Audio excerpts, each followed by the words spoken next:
Fui chamada de burra e isso mudou a minha vida. Eu sempre tive muita resistência em admitir que alguém duvidasse das minhas capacidades. Até porque sempre fui muito elogiada em todos os lugares que eu trabalhei. Mas foi quando uma superior me chamou de burra que tudo começou a mudar na minha carreira. Esse vídeo é sobre aprender a dar novo significado para eventos, palavras, situações que passamos, e quem não desenvolve essa habilidade está fadado a viver permitindo que outras pessoas ditem quem você é e como você vai viver a sua vida. E se você gosta de uma boa fofoca, você caiu no vídeo certo. Esse vídeo vai ser uma bela de uma fofoca de chão de fábrica. Olá, me chamo Tânia Maria e esse é o episódio 12 da minha jornada de 180 dias para transformar a minha vida. Eu quero compartilhar com vocês hoje uma história para a qual eu acabei de dar um novo significado. Gente, a nossa mente é uma coisa muito doida, né? Eu sou uma pessoa, sempre me considerei uma pessoa que pensa muito nas coisas. Inclusive o meu temperamento é melancólico, que são pessoas caracterizadas por serem mais quietas, mais introspectivas, pessoas que meditam sobre tudo, que internalizam tudo, que precisam processar os seus pensamentos, as suas percepções quanto aos acontecimentos. E até hoje eu estou processando essa história que eu vou contar para vocês, tanto é que ela volta à tona hoje. E hoje eu creio que ela volta à tona para um desfecho final. Acho que isso é redundante, né? Para um desfecho. Bom, eu sempre fui uma pessoa que procurou se aplicar muito nos empregos onde trabalhava. Sempre procurei dar o meu melhor, ser uma boa funcionária, dar uma boa produtividade. E dessa forma eu entrei numa grande empresa. Eu já falei dela aqui algumas vezes, que foi a maior que eu já trabalhei. E quando eu entrei lá, eu fui contratada como uma modelista júnior, que chama. A modelista é aquela profissional que faz o molde de uma roupa. E eu sou uma modelista e na época fui contratada como modelista júnior, porque eu ainda não tinha habilidade de fazer o molde no programa de computador. Hoje é tudo computadorizado. Na época que eu aprendi, a princípio eu aprendi tudo analógico, né, no papel. Eu fazia igual a sua costureira de bairro, no papel pardo.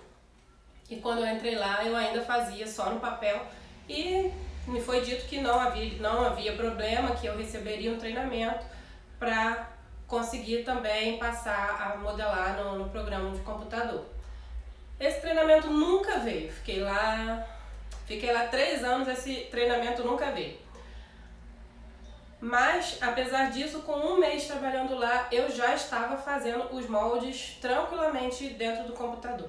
E essa empresa ela estava em fase de crescimento, né, se expandindo, era um setor novo. E nesse momento eles estavam desenvolvendo os processos ainda para esse setor. Sabe, a ordem que a gente deveria fazer as tarefas, como fazer, a quem reportar quando uma tarefa estivesse pronta, concluída, esse tipo de coisa. E lá por uns 5 meses que eu estava nessa empresa, entrou essa pessoa que veio para chefiar o nosso setor. Nós éramos 4 modelistas e ela ia coordenar o nosso setor. E ela chegou, tudo aquilo que a gente tinha construído nos 5 meses, ela chegou e modificou tudo. Admito que ela era muito organizada, então ela estruturou tudo de uma outra maneira e eram milhares de processos que eu tinha que absorver ali. Então, desde o nome que a gente deveria salvar o arquivo do molde, a pasta que deveria salvar, e tira de uma pasta e bota para outra, para quem que ficaria disponível, para quem não ficaria. Sabe, eu tinha que naquele momento aprender novos nomes de matérias-primas, nome de pessoas da empresa, né, dos amigos, dos funcionários com quem eu ia lidar, novos setores, então novos procedimentos. Tinha que aprender todos os comandos do programa, que eu estava aprendendo ainda. Havia 5 meses que eu estava trabalhando nele. Eram estilistas novas para mim, então a gente tem que aprender a ler o desenho da estilista, a entender o que ela quer com aquele desenho. Tinha que aprender a lidar com os colegas do ambiente de trabalho, então eram milhares de informações com as quais eu estava lidando naquele momento. E para ajudar, eu ainda estava com meu bebê novinho. Quando eu entrei na empresa, minha bebê tinha 3 meses, eu deixei ela eu ainda amamentava ela. Então ainda tinha essa questão martelando na minha cabeça o dia inteiro, né? Por várias vezes eu tinha que ir no banheiro da empresa tirar leite do seio, porque ainda estava produzindo muito leite. Eu ainda amamentei ela por muito tempo, tirava leite para levar para ficar em casa para ela. Então assim, minha cabeça estava um verdadeiro turbilhão. E nessa confusão toda acabei cometendo alguns erros. É óbvio, eu entendo como óbvio que isso aconteceria. Erros de processos e tal. E um desses erros que eu cometi foi um erro que teria um pouco mais de impacto para a empresa. Eu não lembro o que era, mas eu lembro que não era assim nada absurdo, mas ia dar um trabalhinho para contornar esse erro que eu tive. E por isso essa minha superior me chamou em uma sala à parte e ela começou a conversa com essa frase: "O que eu faço com você?" Gente, quando eu lembro dessa cena, eu consigo escutá-la falando comigo, quase que eu sinto o cheiro que tinha na sala naquela hora, a nuvem negra que baixou em cima de mim. E nesse momento, passou na minha cabeça como se fosse um filme de tudo isso que eu acabei de falar com vocês, de todos aqueles processos que eu estava assimilando, de tudo, do quanto eu tinha crescido já dentro daquela empresa, de o tanto de informação que eu tinha assimilado em 5 meses. E da situação que eu estava vivendo em casa ainda com a minha bebê, com a minha filha mais velha se adaptando. E a minha vontade era falar na cara dela assim: como é que você tem coragem de jogar na minha cara um erro desse? Que você tinha agora que pegar na minha mão e me ajudar a corrigir o erro. Você tem noção? A minha vontade foi essa. Mas não fiz isso, embora eu tenha feito bem parecido. Na hora eu sim dei uma boa resposta para ela, despejei tudo isso sobre ela, falei: olha, eu tô nesse processo, eu entrei aqui assim, assim, assado, me foi prometido esse treinamento que nunca chegou, e fui listando para ela o tanto de informações que eu e as outras meninas do setor estávamos absorvendo, a troca de chefia, e me justifiquei ali diante dela. Na hora eu saí com a alma lavada.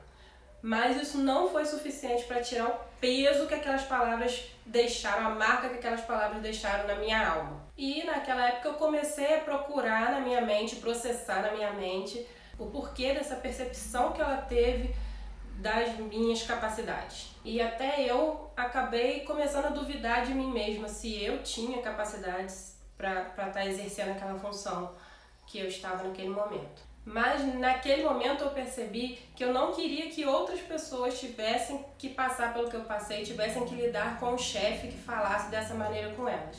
Então eu comecei a estudar sobre liderança.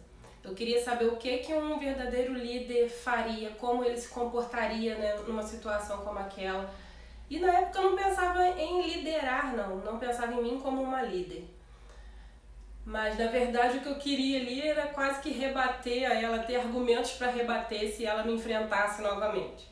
Mais tarde sim admito que eu cheguei a pensar que a minha vocação seria a liderança. Eu me apaixonei pelo tema, estudei várias coisas sobre o tema e na época eu cheguei a pensar assim. E chegando nos dias de hoje, eu assisti a um vídeo por esses dias e que o título era justamente esse que eu coloquei no meu vídeo também. Fui chamado de burro e isso transformou a minha vida. Vocês sabem que eu estou nessa jornada de crescimento, de autoconhecimento, então esse tipo de conteúdo aparece muito para mim. E quando eu vi esse título do vídeo, foi como se eu entrasse numa cápsula do tempo e chegasse de novo naquela sala, naquele exato momento em que eu ouvi aquela frase. E eu percebi que naquela época eu tentei dar um significado para aquele acontecimento, mas aquele significado nunca me convenceu. Eu acho que eu tentei entender como se fosse um erro dela, por me chamar a atenção, por não ter tido habilidade na liderança dela. Mas eu no fundo sabia que eu errei, eu tinha errado e que ela tinha o direito de me chamar a atenção como líder, como responsável pelo setor. E eu já naquela época olhava para os meus colegas de setor e via que algumas delas não cometiam alguns erros que eu cometia. Mas ao mesmo tempo eu percebi que eu não tinha vontade nenhuma de evoluir naquela carreira. Assim, o tempo que eu estava pesquisando, estudando sobre liderança, era para eu estar estudando sobre a área que eu trabalhava, mas eu não tinha vontade nenhuma. Ou seja, já naquela época eu já estava percebendo, mesmo que inconscientemente, que aquela carreira não era para mim. E hoje eu tenho essa clareza, essa certeza de que aquela não era a minha carreira. Sabe, quando eu entregava uma roupa linda, as pessoas maravilhadas, as minhas amigas quando entregavam também o serviço delas pronto, amavam, você via brilhar nos olhos dela. por ter conseguido concluir aquela tarefa, e para mim aquilo não tinha significado nenhum, não ardia, não queimava no meu coração. E se eu pensar bem, o que eu sempre gostei de estar naquele ambiente de trabalho foi de estar cercada de pessoas, e a minha vontade ali era em todo o tempo de transformar a vida daquelas pessoas. As pessoas reclamavam muito, né? E isso até dá um tema para um próximo vídeo, mas realmente vai ficar para um próximo vídeo. Essa questão de reclamar muito onde você está trabalhando, reclamar do que você está fazendo, reclamar da vida. Isso vai ser tema para um outro vídeo.